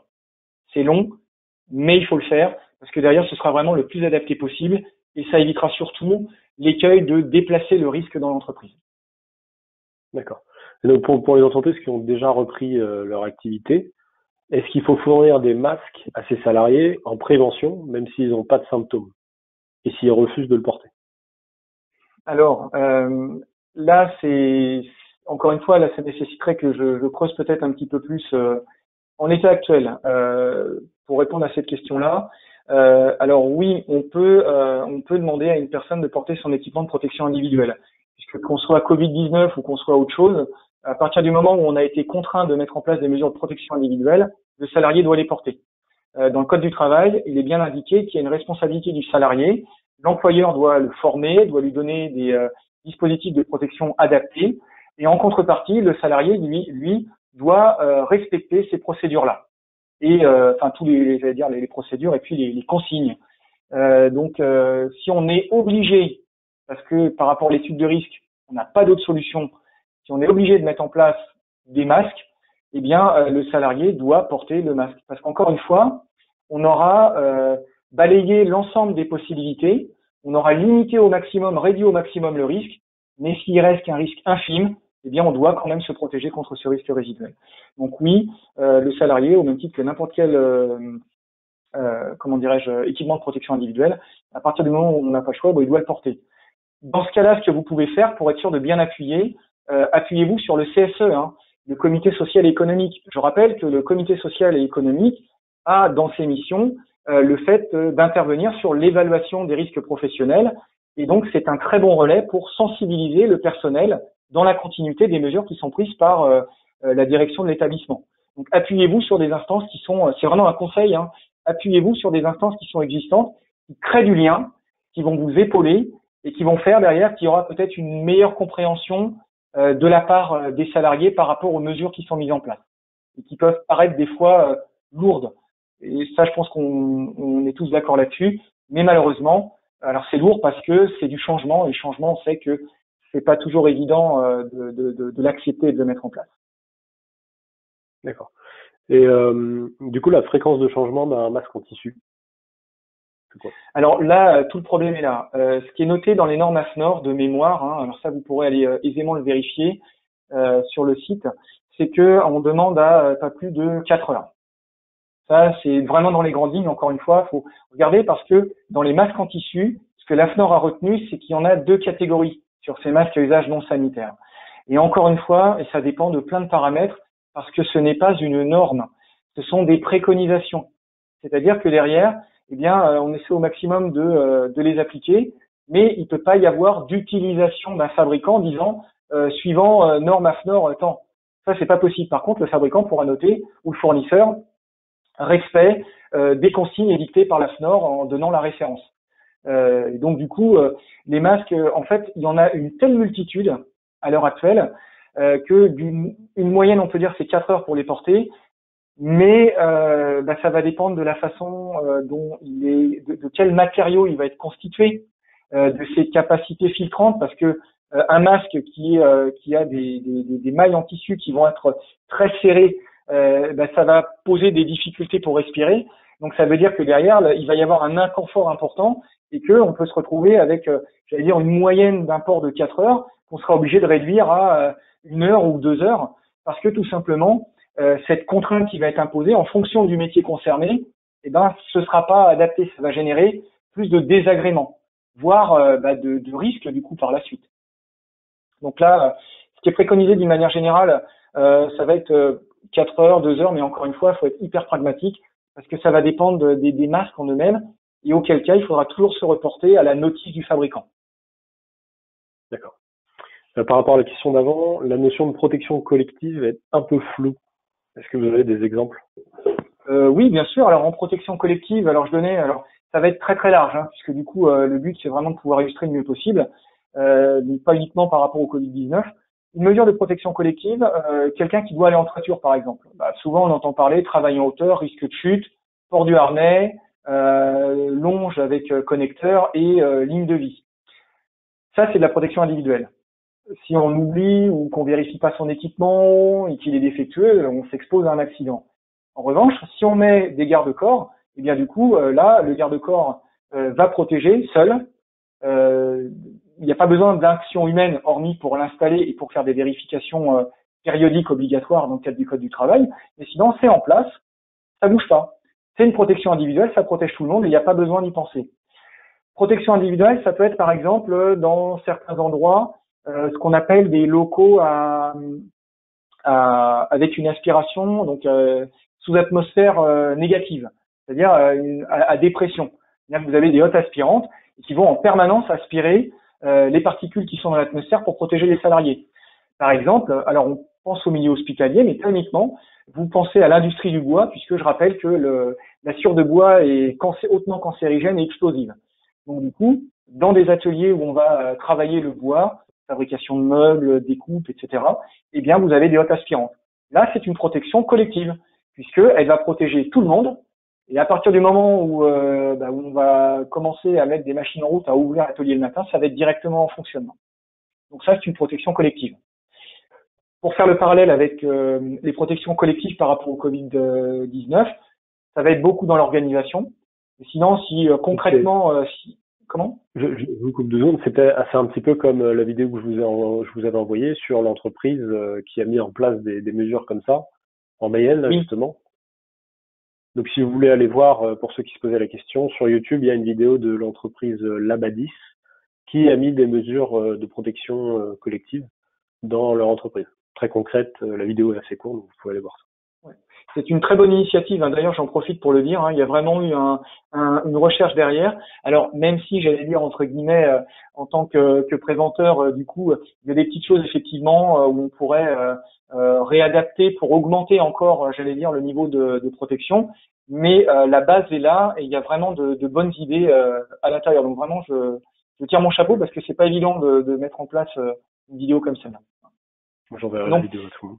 Juste pour finir, un écran de plexiglas, par exemple, ça va être une mesure de protection collective. Parce que du coup, ça va protéger contre les postillons qui vont venir en face. Il n'y a pas besoin. Enfin, encore une fois, voilà, sous réserve d'eux, mais en tout cas, c'est un exemple. Quelqu'un qui va être au guichet de la station essence, qui est enfermé dans une vitrine, bah, du coup, il est dans une protection collective puisque il est dans un bâtiment qui le protège de l'extérieur.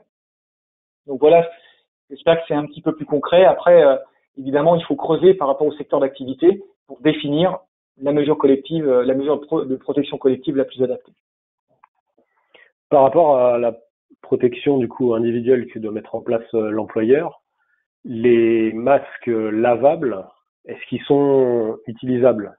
Il faut qu'ils respectent une norme et qui doit assurer le nettoyage? Ah, et voilà. Et c'est ça la grosse problématique qu'on va avoir à l'heure actuelle. C'est que du coup, à partir du moment où on va mettre en place, donc fournis par l'employeur, des équipements de protection individuelle et notamment ces fameux masques, via usage non sanitaire, eh ben, c'est quid de comment on s'assure que leur comment dirais-je, leur nettoyage, leur stockage, leur efficacité est bien là. Oui, là, ça va. Là, encore une fois, il faut partir de l'analyse des risques, se dire est-ce qu'on en a besoin ou pas. S'il y a des risques résiduels, qu'on décide de mettre en place ce masque barrière, qui est encore une fois une bonne chose si elle s'inscrit dans une organisation, hein, donc dans quelque chose de bien réfléchi en amont. Mais du coup, derrière, effectivement, c'est la responsabilité de l'employeur d'assurer la bonne formation, la fourniture de masques en parfait état de fonctionner, hein, pour assurer la protection des personnes, et puis aussi le nettoyage. Et là, ça veut dire que derrière, il y a deux nouveaux circuits qui doivent être définis et mis en place avec une vérification régulière pour être sûr que ça fonctionne bien.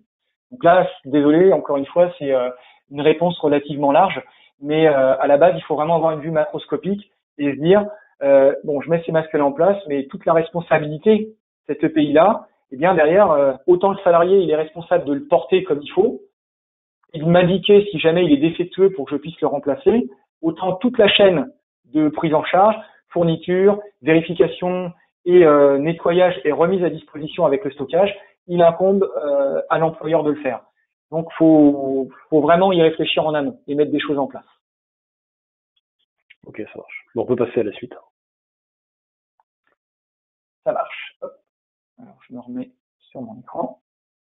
On a déjà pas mal dépassé sur le timing. Oui, alors j'espère que ça pose de première personne. C'est vrai qu'on avait prévu 1 heure, mais du coup on se rend compte que effectivement c'est peut-être un petit peu juste.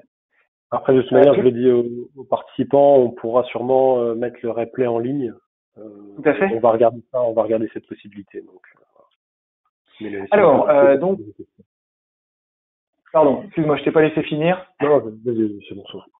C'est bon? Ça marche. Ouais. Alors, dernier chapitre sur les obligations réglementaires, où là, on va vraiment rentrer dans le vif du sujet. Alors, au niveau des obligations réglementaires, je cite simplement le Code du travail, juste pour rappeler que c'est dans le Code du travail donc qui régit les rapports entre employeurs et employés, qu'on a une grosse partie qui concerne la prévention des risques pro.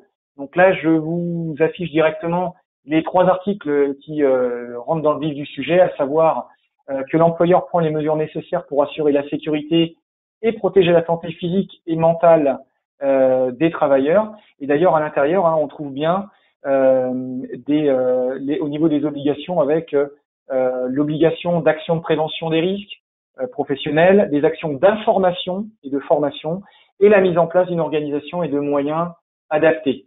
Vous voyez, c'est quand même très large, et encore une fois, c'est là-dessus que, en cas de litige, une juridiction prud'homale ou par la suite au civil peut justement retenir la responsabilité d'un employeur. Alors, je les lis pas, je vous laisserai. Je pense que pour beaucoup d'entre vous, vous connaissez déjà ces articles-là. Le premier donc concerne les mesures à mettre en place pour protéger ses salariés. Le deuxième article concerne l'obligation d'avoir un document unique qui existe dans l'entreprise, qui soit accessible en termes de lecture et de compréhension, parce qu'il y a ça aussi. Un document unique, c'est pas uniquement un inventaire et en face indiquer les moyens de prévention et de protection qu'on met en place. C'est aussi et surtout quelque chose qui doit être lisible et applicable, autrement dit pragmatique. Donc c'est pour ça que c'est pas toujours évident de le mettre en place, sachant que dans la loi, il n'y a pas de format spécifique par rapport au support ou à la typologie du document unique. Et puis enfin, le dernier article, lui, concerne ce qu'on appelle le droit de retrait, où le salarié, en fait, en indiquant à son employeur clairement que sa situation de travail présente un danger grave et imminent pour sa vie ou pour sa santé, eh bien, il peut se retirer de cette situation, d'autant que l'employeur ne pourra absolument pas le contraindre à retourner à son poste tant que le problème n'aura pas été solutionné. Alors, quand on applique les principes généraux de prévention qui sont dans le Code du travail, donc c'est l'article L 4121-2, eh bien, on en a 9. Alors, rapidement, c'est éviter les risques. On a vu dans le premier schéma, au tout début du webinaire, que le but, si on peut enfermer le danger à un endroit pour ne plus y être soumis, eh bien, c'est ce qu'on va préférer. Malheureusement, c'est pas toujours le cas, c'est pas toujours évident. Donc, c'est pour ça que derrière, ce qui est prévu, c'est, d'évaluer les risques qui ne peuvent pas être évités. Donc, on va retranscrire dans le document unique, combattre les risques à la source, adapter le travail à l'homme, tenir compte de l'évolution de la technique, remplacer ce qui est dangereux par ce qui ne l'est pas ou ce qui l'est moins, planifier la prévention, prendre des mesures de protection collective et individuelle, et enfin, donner des instructions appropriées aux salariés, notamment dans le cas d'une formation, c'est-à-dire une formation qui serait régulière, qui serait soutenue dans un cas comme aujourd'hui. Alors, quel que soit le poste occupé dans l'établissement, eh bien, dans tous les cas, il va falloir faire l'analyse de chaque poste et derrière consigner ça dans le document unique d'évaluation des risques professionnels. Donc, ce qu'il faut garder à l'esprit, c'est que face au risque, il faut garder ce qu'on a vu tout à l'heure en tête, l'idée de chaîne de transmission, puisque c'est là que va résider le danger. Et encore une fois, pour être efficace, il va falloir la casser, sa chaîne de transmission. Autrement dit, il va falloir la matérialiser en se disant quel est le réservoir, où sont les différents vecteurs de transmission et vers qui, quel poste va être concerné. Donc, en utilisant cette chaîne de transmission, ça nous permet d'évaluer au mieux les situations à risque et donc de pouvoir cibler la réponse préventive et la réponse qui va mettre en place la protection. Donc, comme je vous disais, le réservoir, les modes de transmission et l'autre potentiel qui est le travailleur. Alors, si on prend par exemple un poste de livreur, chauffeur-livreur, donc ça veut dire qu'à chaque étape, alors si vous avez déjà un document unique qui est en place, eh bien, vous aurez les différentes étapes qui constituent l'exercice de son métier. Et dedans, vous allez avoir prévention contre les risques liés à la manutention manuelle, donc par rapport à la charge physique notamment, prévention des TMS. Vous aurez éventuellement le risque routier, vous aurez éventuellement le risque de chute de plein pied, etc., etc. Eh bien, on va utiliser le même principe derrière, et du coup, on va essayer de déterminer à quel moment il va être en situation où il y a un risque. Est-ce que c'est au chargement? Est-ce que c'est lors de la livraison? Est-ce qu'il est le seul à utiliser son camion? Puisque, encore une fois, le virus qui a été démontré dans plusieurs études à l'heure actuelle, c'est que il pouvait rester sur certaines surfaces pendant un laps de temps déterminé. Donc, si il est seul dans son camion, mais qu'il n'est pas le seul à l'utiliser, ça veut dire que derrière, d'autres personnes, si le camion n'est pas nettoyé, eh bien, ils vont être exposés à ce danger-là. Ça va être également quand il va livrer, est-ce qu'il faut une remise en main propre? Aujourd'hui, on en parle beaucoup, ça, de la remise en main propre, en se disant maintenant, il y a peut-être d'autres possibilités de faire. Est-ce que les clients sont récurrents? Oui, si les clients sont récurrents, c'est des entreprises qu'on connaît, auquel cas on va pouvoir mettre en place avec eux des moyens de prévention, de nouvelles organisations, pour limiter le risque de contact entre les personnes. Ou alors, à contrario, et c'est là le plus compliqué, je dirais, de la chose, c'est est-ce que les clients sont des particuliers? Auquel cas, s'ils sont des particuliers et qu'ils sont non récurrents, il faut trouver une procédure pour pouvoir faire en sorte que quand le livreur ou la livreuse va se présenter, eh bien, les gens ne viennent pas directement vers eux. Parce que, encore une fois, tout le monde n'est pas forcément au fait de ces mesures barrières, que ce soit au fait ou une volonté de respecter. Je rappelle que la responsabilité individuelle, ça engage uniquement les gens. Il n'y a pas le code du travail derrière. Donc, il n'y a aucun moyen de vérifier que les gestes barrières sont bien appliqués par les particuliers. Alors, du coup, hop, et puis évidemment, alors j'ai mis derrière plusieurs petits points parce que, encore une fois, il y a d'autres activités, ça ne se limite pas à ça. En fonction du document unique d'évaluation des risques professionnels, eh bien, pour les personnes qui je suppose, qui ont déjà travaillé sur l'évaluation des risques pro, alors il y a plusieurs méthodes. Après, il y a une méthode comme celle-là qui est assez intéressante où on va donner une notation en fonction du coup de deux axes qui vont être la gravité. L'axe vertical, on représente le degré de gravité, à savoir si on prend alors de G1 à G4, G4 étant le plus élevé, donc là c'est un dommage mortel. On pourrait faire un parallèle avec une chute de hauteur ou une électrocution. Et le G1 qui serait dommage avec des conséquences bénignes. Voilà, je me suis tordu la cheville, mais bon, il n'y a pas de déclaration d'accident de travail. Voilà, ça a peut-être fait mal pendant 2-3 minutes, mais voilà, c'est un dommage bénin puisqu'il n'y a pas de conséquences par la suite.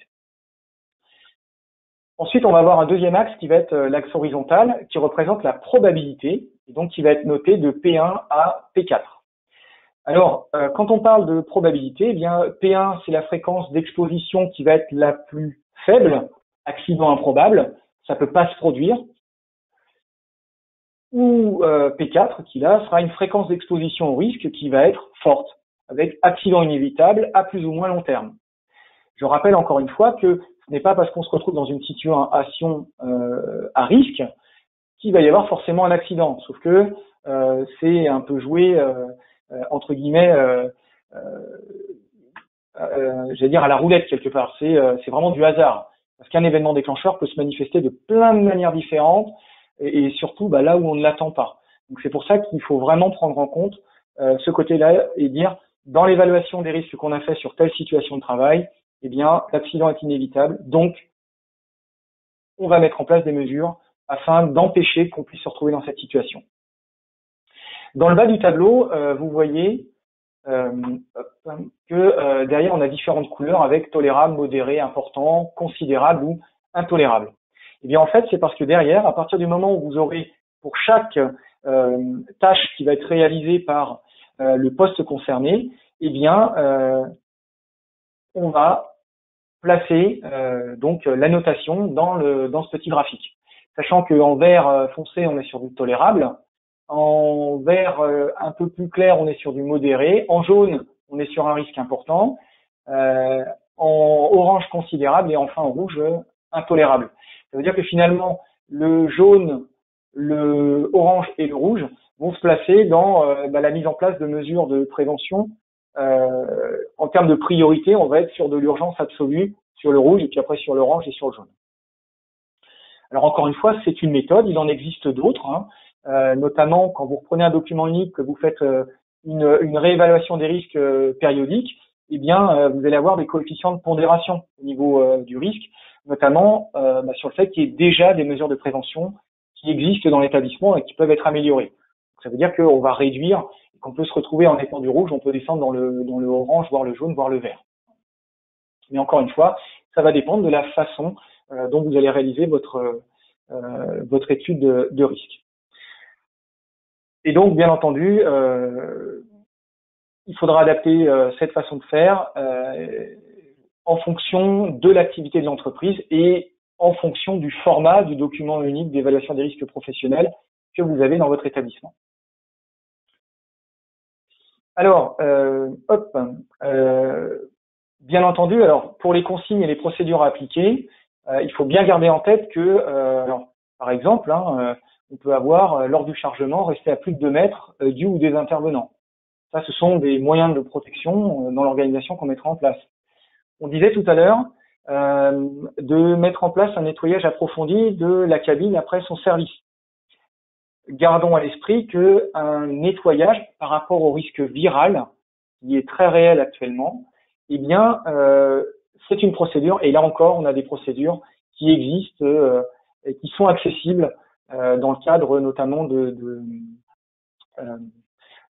recommandations du ministère de l'Intérieur par rapport au nettoyage de véhicules de secours, tout simplement parce que ça nous permet d'avoir une base fiable de départ en se disant, par rapport au risque viral, eh ben, on doit nettoyer de cette façon-là. Donc là encore, ça veut dire que derrière, eh bien, il va falloir mettre en place de la formation, ce qui peut paraître anodin, mais qui prend vraiment tout son sens, parce que comme on l'a vu tout à l'heure, si les choses sont pas faites réellement dans les règles de l'art, eh bien finalement, on va pas se démarquer de ce qui se fait habituellement, et habituellement, on a vu que c'était la situation, malheureusement, la plus propice à être contaminé par le virus, voire à le disséminer.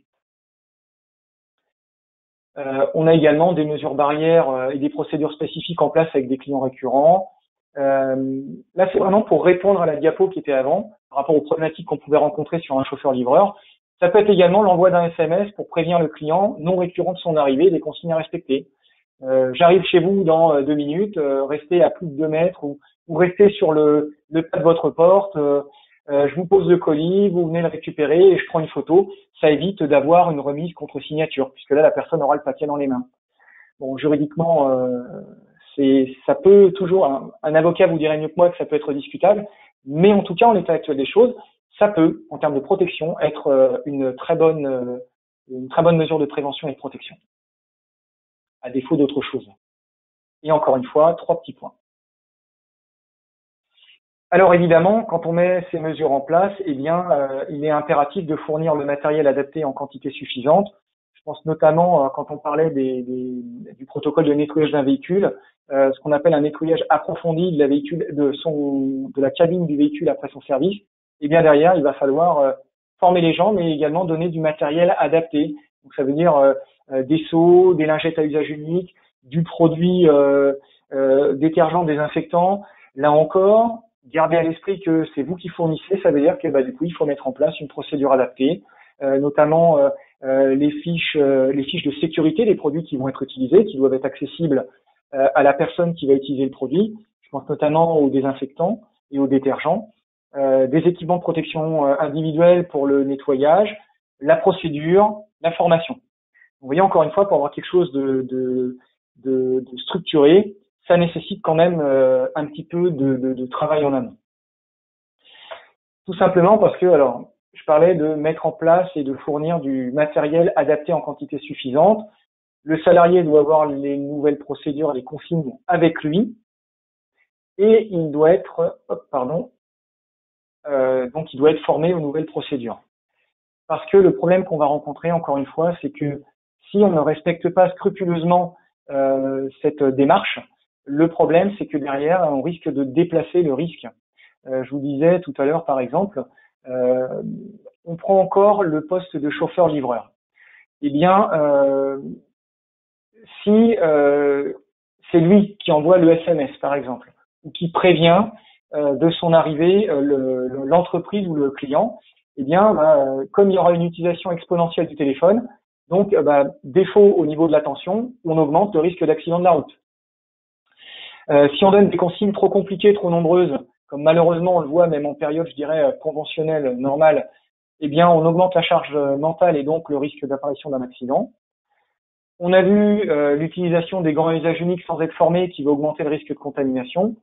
Et puis enfin, pour faire un petit rappel par rapport aux masques en tissu, ou même aux masques de protection, hein, qui ne sont pas des masques en tissu, mais qui existent déjà comme les FFP2 ou chirurgicaux, si on ne respecte plus les consignes de distanciation sociale, et là j'ai insisté quand même en parlant du masque barrière, parce qu'encore une fois, ce masque-là n'est pas destiné à filtrer, il est uniquement destiné à empêcher de se porter des mains sales au nez ou à la bouche.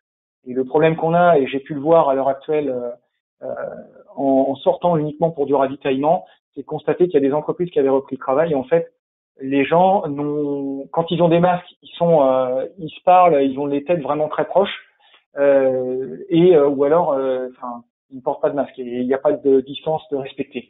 Donc, on a vraiment un gros travail à mettre en place là-dessus. Hein. Voilà. Du coup, on peut passer aux questions. Alors, il y en a juste une. Avez-vous des références de produits de nettoyage?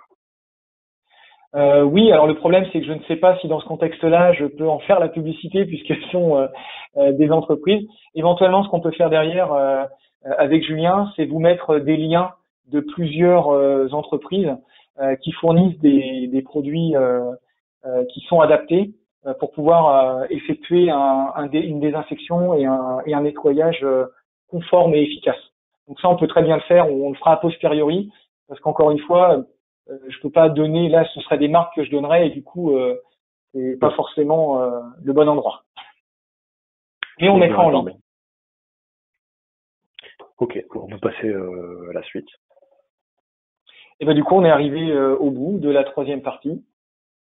C'est tout bon? Oui. Est-ce qu'il y a d'autres questions?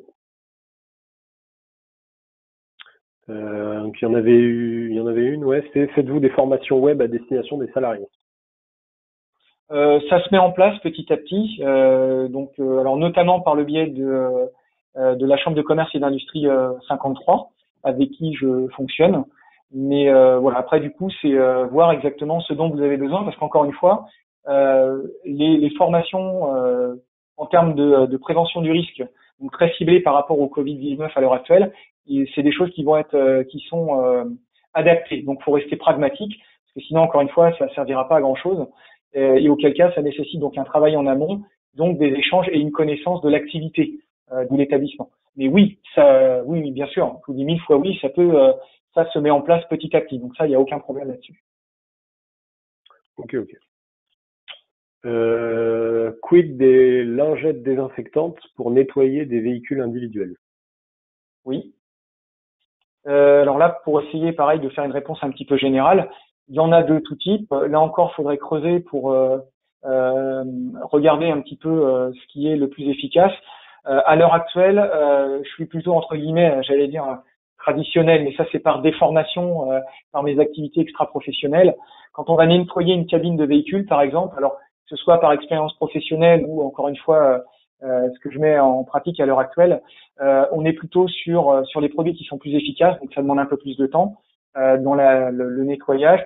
C'est-à-dire qu'il faut vraiment aménager, il y a toute une procédure avec une zone propre, une zone sale, des lingettes à usage unique, un seau avec le produit, un autre seau pour le rinçage, une lingette pour nettoyage, mettons, du tableau de bord et une lingette pour le rinçage. Donc des lingettes prêtes à l'emploi directement. Je suis pas très fan. Après, faut regarder ce qui peut être proposé. Là encore, avec Julien, on peut très bien regarder ce qui est proposé et puis vous donner des pistes aussi pour que ce soit adapté. Bien qu'encore une fois, le mieux c'est d'avoir un protocole, comme je vous le disais, vraiment bien défini, zone propre, zone sale, etc. Sauf que je peux comprendre que derrière ce soit plus lourd pour une entreprise qui n'est pas habituée à ça. Dans le fond de métier, c'est pas de nettoyer des véhicules. Donc, on verra ce qu'on peut vous trouver et vous mettre en ligne pour vous simplifier la tâche. Ok. Bon, là, il y a plus de questions. Donc, je vous rappelle l'opération de l'ADEC. Si vous voulez acheter du matériel à prix coûtant, des masques chirurgicaux et des solutions hydroalcooliques, vous pouvez télécharger le Word et répondre au questionnaire en ligne. Et on reviendra vers vous pour faire des commandes et des achats groupés. Alors, je voudrais juste rapidement faire un petit mot pour la fin. Excuse-moi, je me permets. C'était juste, alors déjà, merci à toutes et à tous d'avoir pris du temps pour suivre le webinaire et j'espère que malgré tout, même si les réponses étaient assez générales, ça a permis d'apporter au moins des débuts de réponses et de clarifier certaines choses. Et j'en profite également par rapport aux outils que vous pouvez trouver à l'heure actuelle sur le web. Vous avez donc Santé publique France et également le ministère du Travail. Ils ont mis en ligne un ensemble de documents qui vous permettront d'avoir un kit de bonne pratique, un kit de départ dans le cadre de la protection des salariés pour faire face au Covid-19. Voilà. Et puis sinon, bon courage pour la suite, bonne reprise ou bonne continuité, j'allais dire vers des jours meilleurs. Eh ben, merci à tous. On va mettre fin au webinaire. Au revoir. Au revoir.